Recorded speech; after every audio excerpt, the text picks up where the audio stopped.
The advantage of shooting two movies together, and we actually shot movies 2, 3, and the first act of part 4 together, is that if we need to go to one set, we can shoot all of that set for all 3 movies at one time.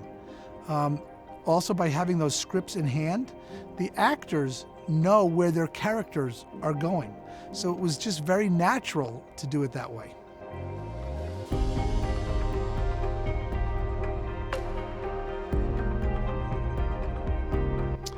You know, the way we look at every movie we make is that we have to up our game. We put pressure on ourselves regardless of what the box office was. We want to challenge ourselves to do things that haven't been done before, to tell stories in ways that haven't been done before, and to do it through compelling, inspirational, and aspirational characters. So for us, it's not about the box office. It's about the creative art and putting something up on the screen that audiences will go, that's an unprecedented cinematic experience.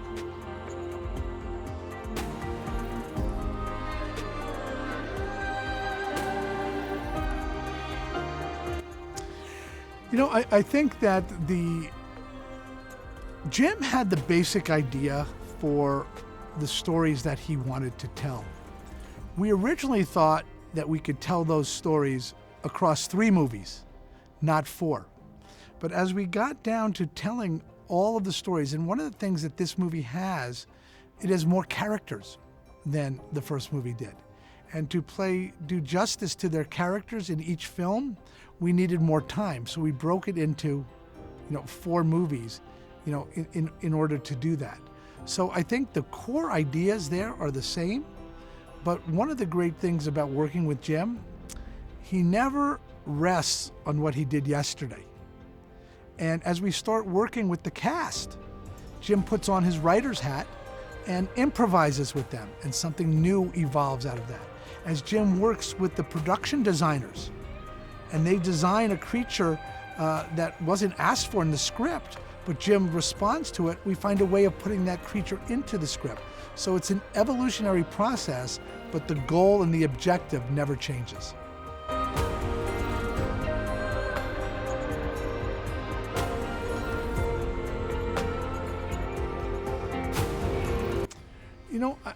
I think family love only can come after romantic love.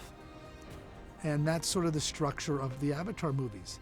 It started out with this romantic love, and Jake and Neytiri have not lost their love for one another. It's grown, it's developed. They have children that they have both birthed and fostered, because Kiri is a foster child for them. And what do you go through as a parent? And there's a scene in the film that we call date night, where Jake and Neytiri just go out on their own, and they're flying, just like they were in the first movie. So that love between them is still there.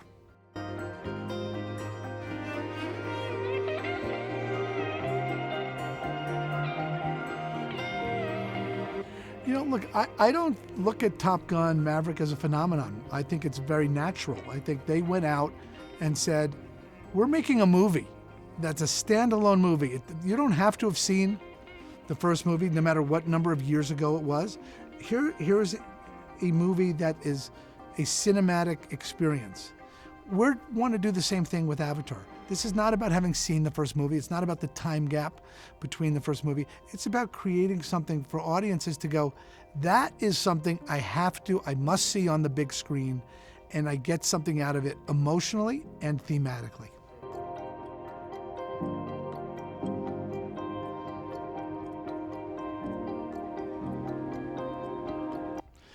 I think what we did was we found an incredible team of artists who could take inspiration from our world and apply it at a different scale, out of context.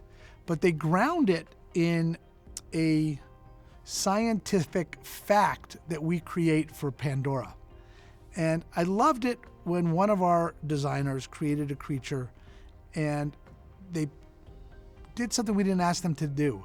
They did an illustration of 5 of them on a tree in the shape of a flower. And I said, why'd you do that? He said, because they needed to camouflage themselves, to protect themselves. Now that wasn't in our movie, but the artist took the time to think that way. And that's the thought process for everything behind Pandora. Whether it's as fantastical as the floating mountains or as exotic as an elu or a tulkun in the footage that you saw today.